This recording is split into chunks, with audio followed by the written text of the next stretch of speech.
英語聞き流しリスニング、英語テキストと MP3 ダウンロード、その他の物語はホームページからお聞きいただけます。88thpp.com 88thpp.com Chapter 2. The author conducted by a Huanum to his house. The house described. The author's reception. The food of the Huanums. The author, in distress for want of meat, is at last relieved. His manner of feeding in this country. Having traveled about 3 miles, we came to a long kind of building, made of timber stuck in the ground, and wattled across. The roof was low and covered with straw. I now began to be a little comforted, and took out some toys, which travelers usually carry for presents to the savage Indians of America, and other parts, in hopes the people of the house would be thereby encouraged to receive me kindly. The horse made me a sign to go in first. It was a large room with a smooth clay floor, and a rack and manger, extending the whole length on one side. There were 3 nags and 2 mares, not eating, but some of them sitting down upon their hams, which I very much wondered at, but wondered more to see the rest employed in domestic business. These seemed but ordinary cattle. However, this confirmed my first opinion, that a people who could so far civilize brute animals, must needs excel in wisdom all the nations of the world. The grey came in just after, and thereby prevented any ill treatment which the others might have given me.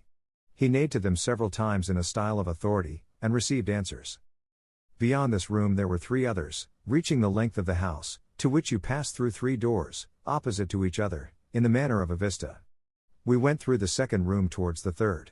Here the grey walked in first, beckoning me to attend. I waited in the second room, and got ready my presents for the master and mistress of the house. They were 2 knives, 3 bracelets of false pearls, a small looking-glass, and a bead necklace.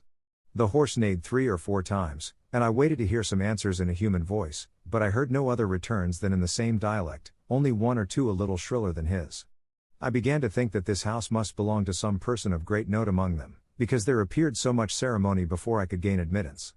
But, that a man of quality should be served all by horses, was beyond my comprehension. I feared my brain was disturbed by my sufferings and misfortunes. I roused myself, and looked about me in the room where I was left alone. This was furnished like the first, only after a more elegant manner. I rubbed my eyes often, but the same object still occurred. I pinched my arms and sides to awake myself, hoping I might be in a dream. I then absolutely concluded, that all these appearances could be nothing else but necromancy and magic. But I had no time to pursue these reflections, for the grey horse came to the door, and made me a sign to follow him into the third room, where I saw a very comely mare, together with a colt and foal, sitting on their haunches upon mats of straw, not unartfully made, and perfectly neat and clean. The mare soon after my entrance rose from her mat, and coming up close, after having nicely observed my hands and face, gave me a most contemptuous look, and turning to the horse, I heard the word Yahoo often repeated betwixt them, the meaning of which word I could not then comprehend, although it was the first I had learned to pronounce. But I was soon better informed, to my everlasting mortification, for the horse, beckoning to me with his head, and repeating the Huan, as he did upon the road, which I understood was to attend him, led me out into a kind of court, where was another building, at some distance from the house. Here we entered, and I saw 3 of those detestable creatures, which I first met after my landing, feeding upon roots, and the flesh of some animals, which I afterwards found to be that of asses and dogs, and now and then a cow, dead by accident or disease. They were all tied by the neck with strong withes, fastened to a beam. They held their food between the claws of their forefeet, and tore it with their teeth. The master horse ordered a sorrel nag, one of his servants, to untie the largest of these animals, and take him into the yard.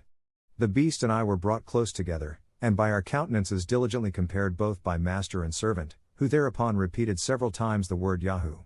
My horror and astonishment are not to be described, when I observed in this abominable animal, a perfect human figure. The face of it indeed was flat and broad, the nose depressed, the lips large, and the mouth wide, but these differences are common to all savage nations, where the lineaments of the countenance are distorted, by the natives suffering their infants to lie groveling on the earth, or by carrying them on their backs, nuzzling with their face against the mother's shoulders.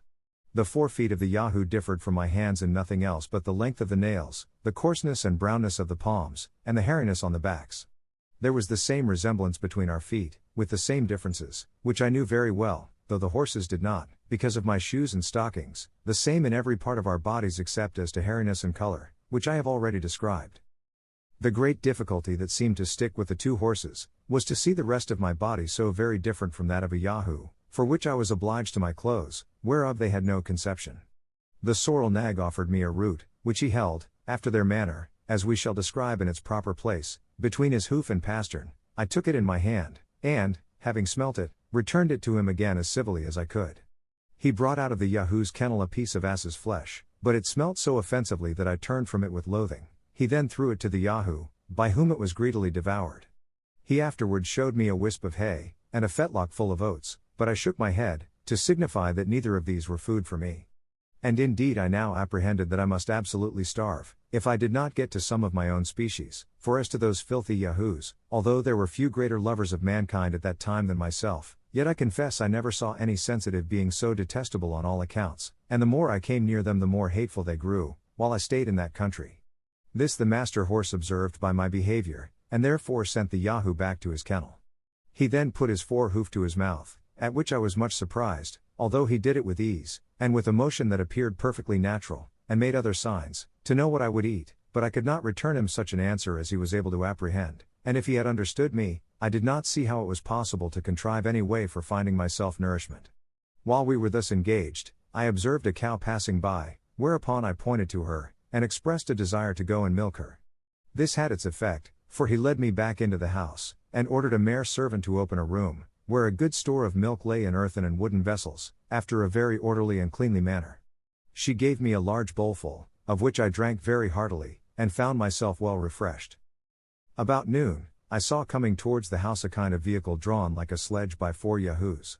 There was in it an old steed, who seemed to be of quality. He alighted with his hind feet forward, having by accident got a hurt in his left forefoot. He came to dine with our horse, who received him with great civility. They dined in the best room, and had oats boiled in milk for the second course, which the old horse ate warm, but the rest cold. Their mangers were placed circular in the middle of the room, and divided into several partitions, round which they sat on their haunches, upon bosses of straw. In the middle was a large rack, with angles answering to every partition of the manger, so that each horse and mare ate their own hay, and their own mash of oats and milk, with much decency and regularity.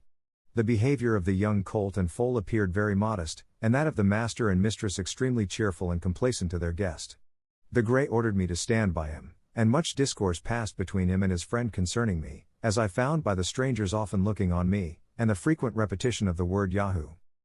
I happened to wear my gloves, which the master grey observing, seemed perplexed, discovering signs of wonder what I had done to my forefeet. He put his hoof 3 or 4 times to them, as if he would signify that I should reduce them to their former shape, which I presently did, pulling off both my gloves, and putting them into my pocket. This occasioned farther talk, and I saw the company was pleased with my behavior, whereof I soon found the good effects.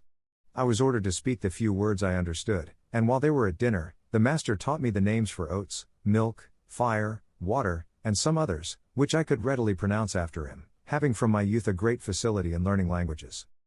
When dinner was done, the master horse took me aside, and by signs and words made me understand the concern he was in that I had nothing to eat. Oats in their tongue are called lun. This word I pronounced 2 or 3 times, for although I had refused them at first, yet, upon second thoughts, I considered that I could contrive to make of them a kind of bread, which might be sufficient, with milk, to keep me alive, till I could make my escape to some other country, and to creatures of my own species. The horse immediately ordered a white mare servant of his family to bring me a good quantity of oats in a sort of wooden tray. These I heated before the fire, as well as I could, and rubbed them till the husks came off, which I made a shift to winnow from the grain. I ground and beat them between 2 stones, then took water, and made them into a paste or cake, which I toasted at the fire and eat warm with milk. It was at first a very insipid diet, though common enough in many parts of Europe, but grew tolerable by time, and having been often reduced to hard fare in my life, this was not the first experiment I had made how easily nature is satisfied. And I cannot but observe, that I never had 1 hour's sickness while I stayed in this island. It is true, I sometimes made a shift to catch a rabbit, or bird, by springs made of Yahoo's hairs, and I often gathered wholesome herbs, which I boiled, and ate as salads with my bread, and now and then, for a rarity, I made a little butter, and drank the whey. I was at first at a great loss for salt, but custom soon reconciled me to the want of it, and I am confident that the frequent use of salt among us is an effective luxury, and was first introduced only as a provocative to drink, except where it is necessary for preserving flesh in long voyages, or in places remote from great markets, for we observe no animal to be fond of it but man, and as to myself, when I left this country, it was a great while before I could endure the taste of it in anything that I ate. This is enough to say upon the subject of my diet, wherewith other travelers fill their books, as if the readers were personally concerned whether we fare well or ill. However, it was necessary to mention this matter, lest the world should think it impossible that I could find sustenance for 3 years in such a country, and among such inhabitants. When it grew towards evening, the master horse ordered a place for me to lodge in. It was but 6 yards from the house and separated from the stable of the Yahoos. Here I got some straw, and covering myself with my own clothes, slept very sound. But I was in a short time better accommodated, as the reader shall know hereafter, when I come to treat more particularly about my way of living. 英語聞き流しリスニング、英語テキストと MP3 ダウンロード、その他の物語は、ホームページからお聞きいただけます。88thpp.com 88thpp.com